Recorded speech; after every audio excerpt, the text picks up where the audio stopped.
उन्हाळ्यामध्ये सतत पाणी पिऊन पिऊन आपलं पोट भरतं आणि काही खायचं म्हटलं की आपण विचार करतो हे नको गरम पडेल, ते नको पोटात गरम पडेल. मग उन्हाळ्यात खायचं तरी काय? मग उन्हाळ्यामध्ये असे जिन्नस वापरून काही पदार्थ करायचे की ज्याच्यामुळे पोटाला थंडावा मिळेल, पोटाला त्रास होणार नाही आणि उन्हाळा अगदी सुखकारक होईल. रोहिणीच रेसिपी मराठीमध्ये सगळ्यांचं पुन्हा एकदा स्वागत. तर चला तुम्हाला अशी छान रेसिपी दाखवते. आता इथे मी 1 चमचा बडीशेप, 1 चमचा धने आणि 1 चमचा जिरं घेतले.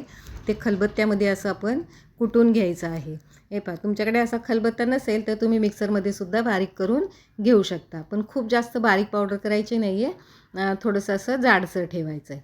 असं एवढ्या पद्धतीने बारीक करायचं आहे. आता इथे मी 1 वाटी पुदिना, 1 वाटी कोथिंबीर आणि 3 हिरव्या मिरच्या घेतलेल्या आहेत. आता पुदिनासुद्धा पोटासाठी थंड आहे, कोथिंबीरसुद्धा थंड आहे आणि हिरवी मिरची आहे, पण त्याला आपण ज्या काही गोष्टी वापरणार त्याच्यामुळे तो तिखटपणा बॅलन्स होऊन जाईल. आता ते मिक्सरमध्ये बारीक झालं आहे. आता इथे मी एका बाउलमध्ये काकडी घेतली 1 मोठी खिसून, 1 मोठी कैरी खिसून घेतलेली आहे, कोबी घेतलेला आहे खिसून आणि आता हे गाजर घेतलेलं आहे आणि टोमॅटो घेतला. आता हे सगळे जे पदार्थ आहेत हे पोटाला थंडावा देणारे आहेत. त्याच्यामुळे हे पोटाला अजिबात बाधणार नाही. तेव्हा लक्षात ठेवायचं की उन्हाळ्यामध्ये शक्यतो काकडी, कैरी, टोमॅटो हे पदार्थ वापरून जास्त गोष्टी करायच्या. तर आता इथे मी याच्यामध्ये 1 मोठी वाटी नाचणीचं पीठ घातलेलं आहे. आता नाचणीसुद्धा थंड असते म्हणून नाचणी वापरली आहे आणि पाव वाटी तांदळाचं पीठ घातलं आहे आणि पाव वाटीपेक्षाही कमी म्हणजे फक्त पोहे खायचे जे 2 चमचे असते ते बेसनचं पीठ घातलं आहे आणि मिक्सरमध्ये बारीक केलेला मसाला घातला आहे आणि खलबत्त्यात कुटलेला जो मसाला आहे तो घातला आहे. त्याच्यामध्ये आता 1 चमचा धने पावडर, 1 चमचा जिरे पावडर, 1 चमचा हळद घातली आहे, 1 चमचा लाल तिखट घातलं आहे आणि 2 मोठे चमचे तीळ घातलेले आहेत. आता इथे तुम्हाला तीळ स्किप करायचे असतील म्हणजे तीळ घालायचे नसतील तर नाही घातले तरी चालतील आणि पुन्हा 1 अर्धी वाटी बारीक चिरलेली कोथिंबीर घातलेली आहे आणि आता याचं आपल्याला एक छान असं बॅटर तयार करायचं आहे.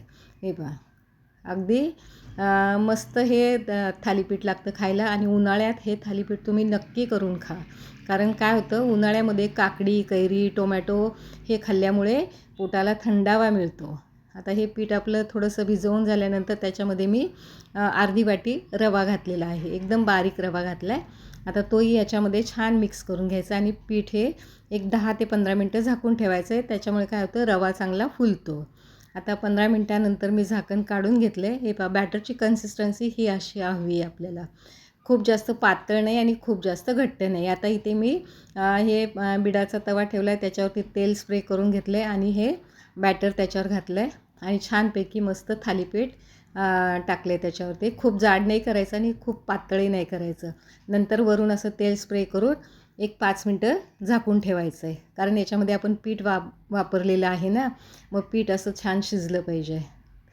तर हे दोन्ही बाजूने छान असं खरपूस भाजून घ्यायचं आहे. तुम्हाला हवं तर याला तुम्ही तूप लावूनसुद्धा खाऊ शकता. तूप लावलेलंसुद्धा हे थालीपीठ खूप मस्त लागतं. हे पहा, दिसायला जितकं सुंदर तेवढंच पोटाला आरामदायक आणि छान आहे खायला आणि चवीचं जर म्हणाल तर 1 नंबर चव लागते याची. हे पहा, हे सगळे थालीपीठ मी आता करून घेतलेले आहेत. हे तुम्ही टोमॅटोच्या चटणीबरोबरसुद्धा सर्व करू शकता किंवा आपण नेहमी जे इडलीसाठी खोबऱ्याची चटणी करतो त्याच्याबरोबरसुद्धा सर्व करू शकता आणि एकदम मस्त असे मऊ होतात खायला. तर एकदम 1 नंबर चव लागते. काकडीची, कैरीची चव इतकी मस्त लागते ना याच्यामध्ये. उन्हाळ्याच्या दिवसामध्ये आठवड्यातून 2दा तरी हे थालीपीठ तुम्ही नक्की खा. याच्यामुळे पोटाला छानपैकी थंडावा मिळतो आणि इतर वेळेसही हे खायला छानच आहे. रेसिपी आवडली तर चॅनलला सबस्क्राईब करा, रेसिपीला लाईक करा आणि रेसिपी आपल्या मित्रमैत्रिणींबरोबर शेअर करायला विसरू नका. पुन्हा भेटूयात अशा छान रेसिपीसह.